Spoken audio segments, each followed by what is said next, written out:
Welcome, everyone, to a Wednesday episode of the Call Sheet Daily Podcast. I'm your host, Kevin Smith, here at the Fans First Sports Network.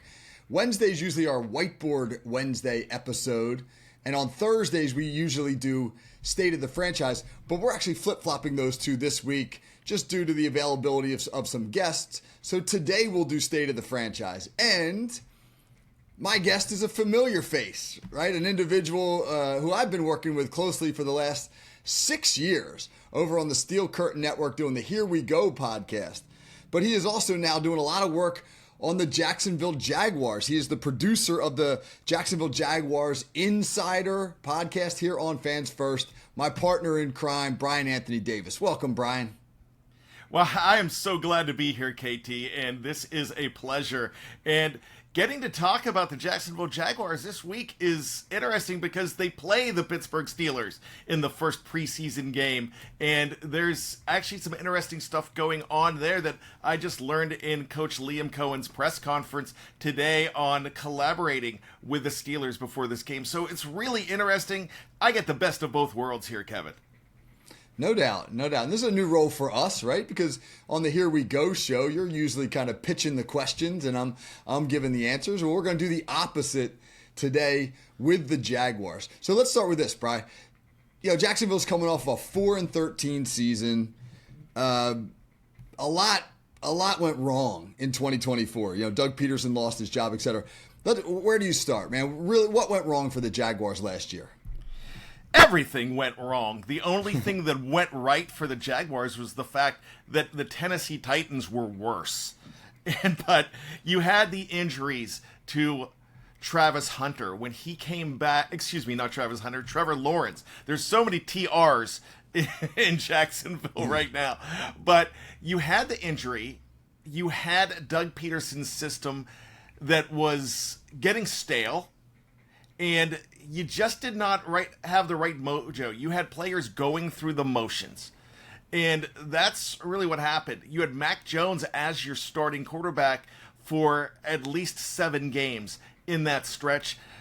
When Trevor Lawrence, and he got beat up really bad by the Houston Texans, where he got, Aziz put that hit on him that was one that was, it was considered a dirty hit. And I know there was a suspension that was brought down on that. But Trevor Lawrence wasn't the same, and now he is back. But the question of what went wrong, everything they needed a complete sea change, and they got it. Yeah. And you talked about players going through the motions. That was really a theme I wanted to hit on because it speaks a little bit to the dysfunction of the franchise. I mean, if you go back a few years ago, you had the disastrous Urban Meyer era. You can't even really call it an era. He was only there for a year, but it went terribly wrong. And then Trevor Lawrence in his second season leads Jacksonville into the playoffs, and they have this miraculous comeback victory over the Chargers. And suddenly it feels like Jacksonville is going to be a team to reckon with. But 2023, 2024 went from bad to worse.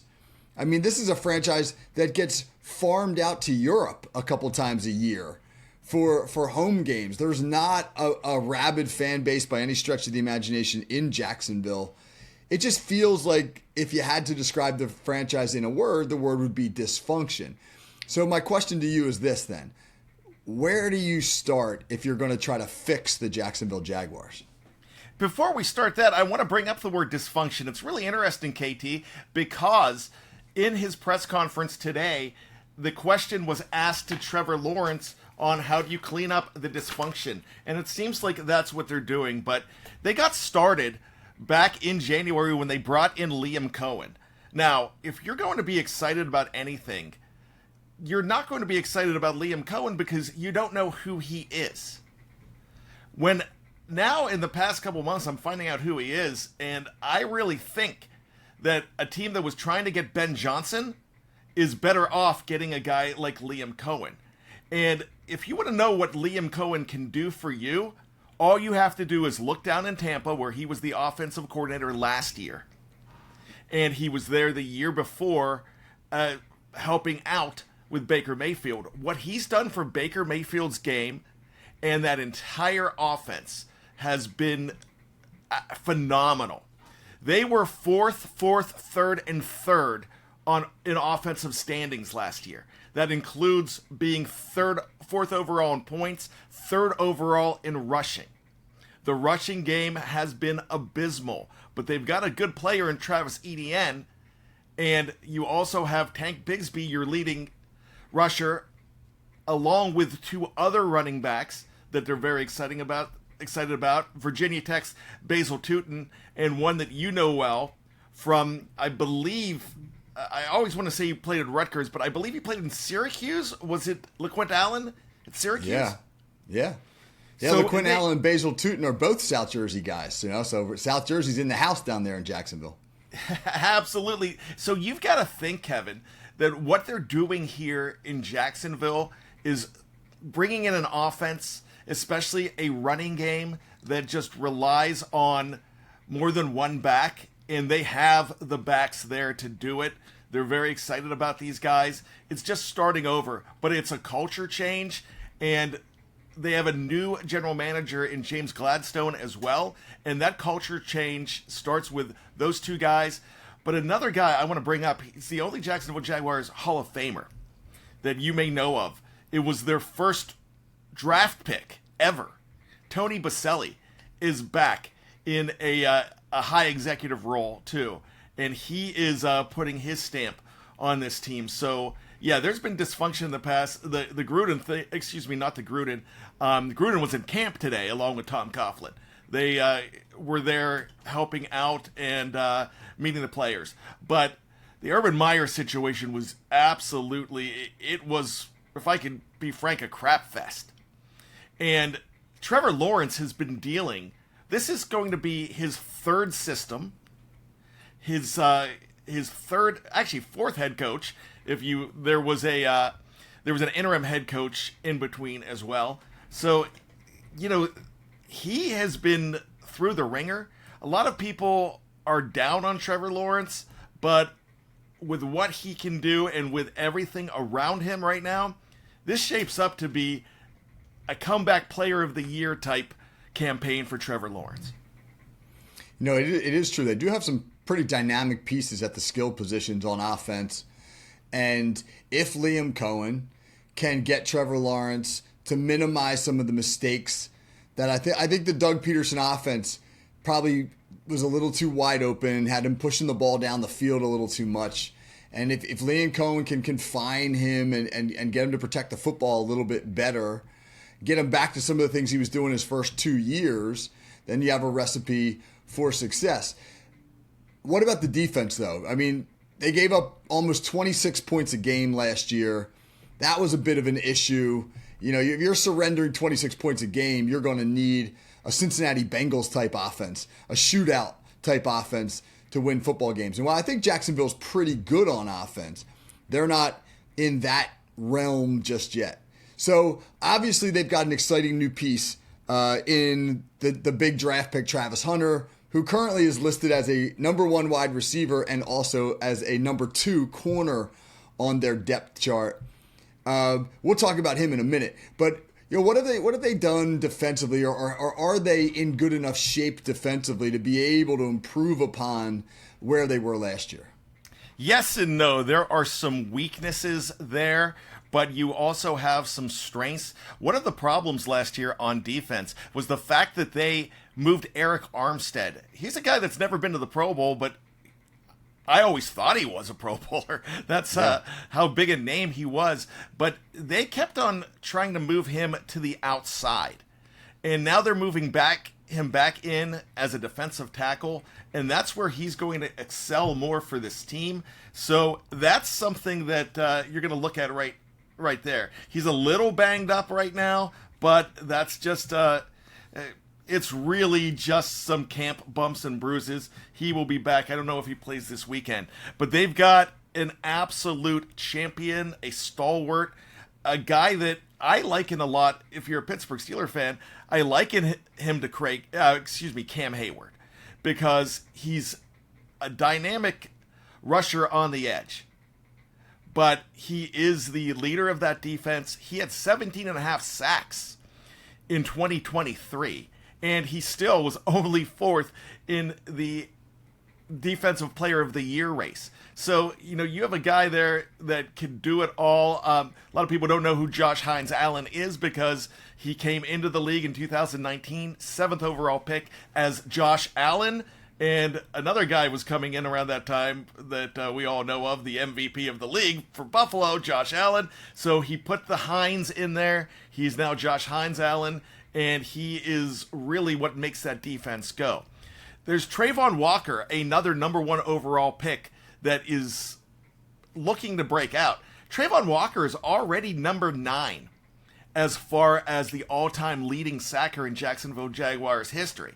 And he's going to jump up quite a bit this year. He is relentless. He is all business. He's the guy that you want to have there. So if Anthony Campanelli can go ahead and open up that defense to get them back to where they are, having the right guys rushing the passer, the right guys staying inside to stop the run, they're going to be in better shape. On the back end, Tyson Campbell is a guy that was the second overall pick.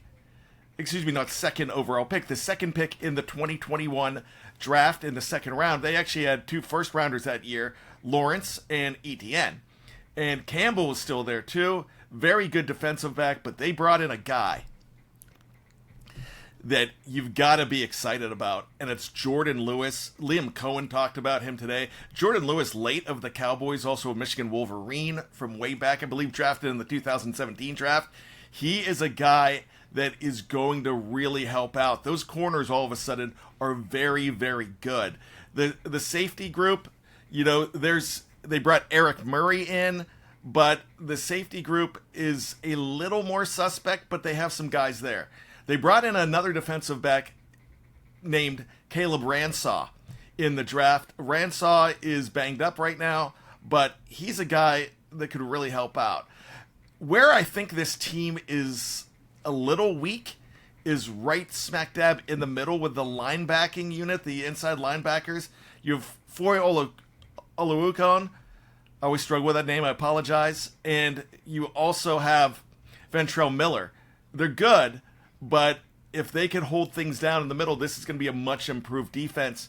They brought a guy in Campanelli from Green Bay. This is his first coordinator job as a DC, but they're liking what they're seeing right now on the Jacksonville side of the defense. But right now, everybody's 0-0, but this is a team that is looking up. Yeah, no, that's a good summary of the defense. There's some recognizable names there. You've also got Devin Lloyd at linebacker. I like Jack Kaiser, the draft pick out of Notre Dame. I think he's an old school banger, downhill type player. So there are some names that people recognize. Now, obviously, they got to get them playing together as a unit. One name people recognize, of course, is Travis Hunter. What do you think the plan is there, Brian? Do you think he's going to wind up being an actual 2-way player, or is he going to be a guy like a 1.5-way player, the way Deion Sanders was back in the day? No, Deion Sanders was his coach, and this is you're really looking at a Chuck Bednarik situation here, where he's going to be looked at to play full time on both sides of the ball. Now, they don't need him to go ahead and be Deion Sanders or Rod Woodson right now. They just need to ease him in on defense. Now, they're doing something really interesting. Every other day, they're going back and forth. He's on defense on one day, offense on another day. Today, he went back-to-back in practice. He played both in practice just this morning. When I'm saying this morning, I'm sorry, it's Tuesday morning, when they went ahead and had that practice. So he is getting his bearings, but they are being very smart. Coen is a very intelligent coach, and what they're doing, all 3 coordinators, Grant Adinsky as well, the 3 of them are carefully planning his schedule, and he is embracing the schedule very well. You think of a guy coming from the Sanders system and as being a diva.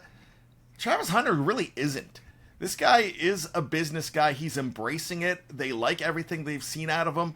Yes, he's going to be a top wide receiver, but the great thing about it is he doesn't have to be wide receiver one either, because they have BTJ, Brian Thomas Jr. in there. They have a fantastic tight end in Brenton Strange. So he's not going to be relied upon to be number one on either side of the ball. He's going to be a starter on offense. On defense, he's going to be brought in different situations, but a whole lot more than what Deion Sanders was brought in. He's going to be a full-time player, but maybe that third defensive back. You also have Jerry Jones in there too as a third defensive back. So, and he's very good. He's young, very good. But as a third or a fourth, you don't have to exhaust him as much as it sounds like, but he's going to get a lot of snaps on defense. This whole thing fascinates me because what you were just talking about in terms of the planning is the real key. Can he get enough time in the meeting rooms on both sides of the ball to really properly digest the scheme? Because as you know, in the NFL, it is as intricate as it gets. You know, I've leafed my way through NFL playbooks, which are as thick as old school phone books. And those are just weekly installs. They're not even, yearly installs. So the amount of information you have to be able to process in order to play both sides of the ball is significant. So that'll be fascinating to me. And I really can't wait to follow that story, the Travis Hunter story. So this looks like a much improved roster. The coaching change was needed. It's going to be Liam Coen's first year on the job. But again, he did some really good things as a coordinator in Tampa Bay. 4 wins last year. What then is a realistic expectation for the 2025 Jaguars? This is a team that I think a lot of they're like the Carolina Panthers a lot.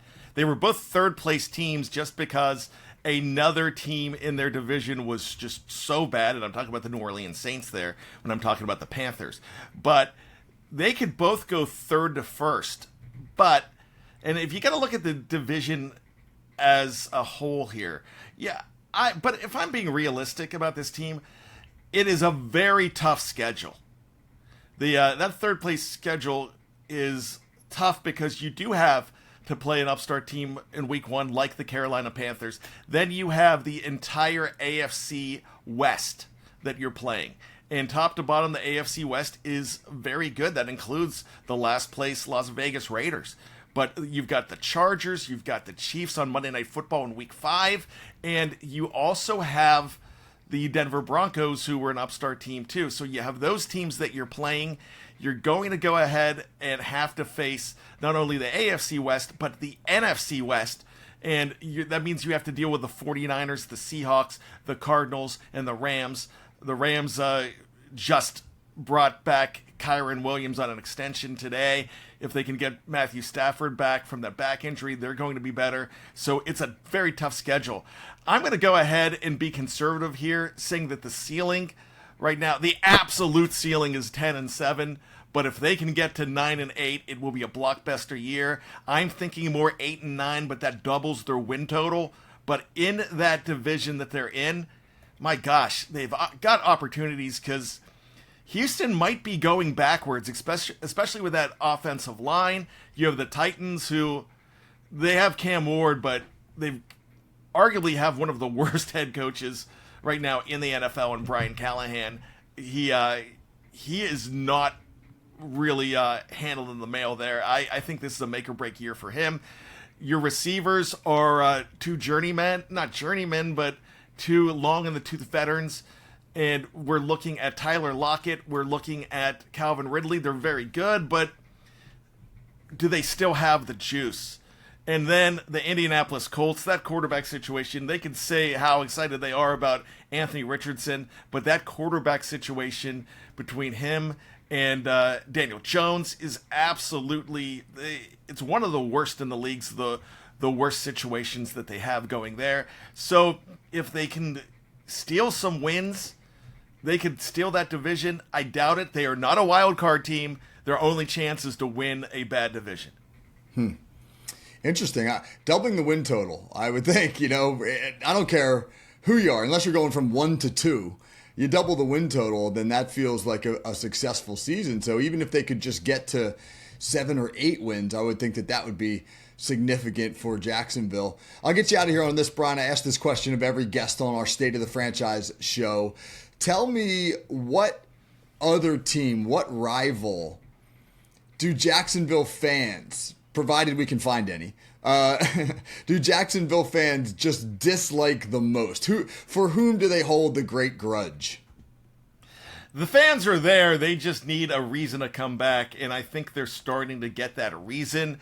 They haven't been in stadium. It's like going to a Los Angeles game, and when the Steelers are down there this weekend, it still might be 60-70% Steeler fans.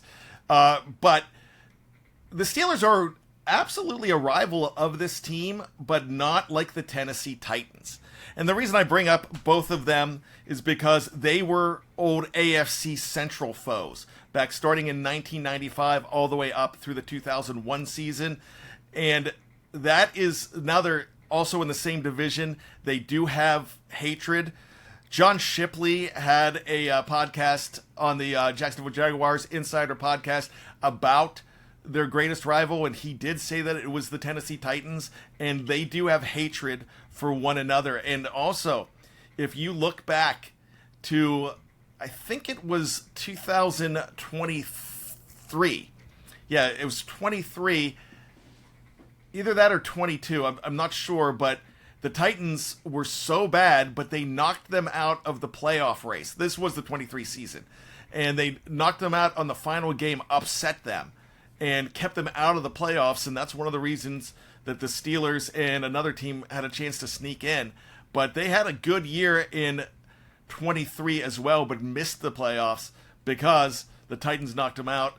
There's so many... It is a lighter version of Steelers-Ravens, but in their minds, it's a huge rivalry. They circle the calendar when they're playing the Tennessee Titans. Interesting. Well, honestly, I'm pulling for Jacksonville because I feel as though that Trevor Lawrence is a guy who had a great college career, and he's got all the tools to be a great NFL quarterback. You'd like to see him succeed. I think the Travis Hunter story is fascinating. I'm pulling for the South Jersey guys, LaQuinn Allen, who I coached against, who wrecked us in the South Jersey Championship game in 2021, and Bajil Tootin, coming from a legendary program here in South Jersey, Paulsboro High School. There's a lot personally for me to pull for with the Jaguars, so I'm wishing them the best of success in 2025. I am too. I really like what they're building. The culture is fantastic. But as far as Trevor Lawrence goes, he has the tools. He has everything. He had a good night the other night, by the way, in their mock game. They played at Everbank Stadium. They played against it was Pro Bowl rules, what they kind of called it, but they were playing under the lights. And Trevor had one interception. Ventrell Miller, I believe, took that away from him. But he also had 3 touchdown passes in that game. Looked very good. There's a lot of excitement for him. But if it doesn't happen with Liam Coen, it's not going to happen, because this is a perfect storm for the Jacksonville Jaguars, putting these two guys together. And I keep on going back to Baker Mayfield. We saw a lot of Baker Mayfield in Cleveland and Carolina and even with the Rams, but this guy brought out the best in him. People talk about how the Cleveland Browns let Baker Mayfield go too early. I think Baker Mayfield needed to be with the right guy, and now Trevor Lawrence needs to be with the right guy after, a turnstile of head coaches and offensive coordinators. And I think there is the right guy here. This is going to be a bridge year, and it's going to be a step forward.